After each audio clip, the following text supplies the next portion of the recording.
Assalamu alaykum ey vatandaşlar. Ha şu çıkışımda var Muhammed diye çay bilemesin böyle da. Ey diyorçi. Sen son çıkışını diýen zadyň gulagyny isleýän sen Türkmen gyllarly Arab ülkelerine satýarlar.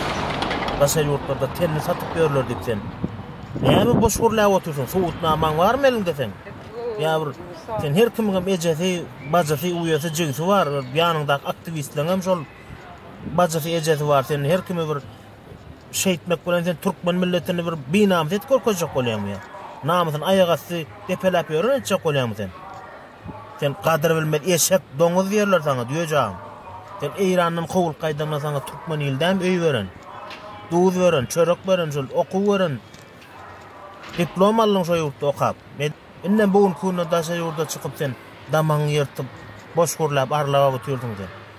Türkmenaň sözi bar bir günlüğüne münün salam diýip sen o bir kadr bilmez harama sen o Muhammed ağa diýen sözleň ýöne töhmet atmakdan, şyltak atmakdan başga bilen zadyň ýok sen.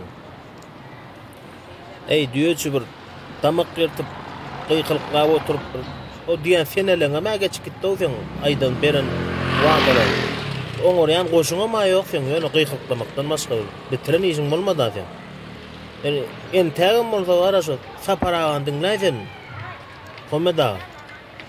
Ýöne boş gurlap halkyň aňynda ýaýlap oturma.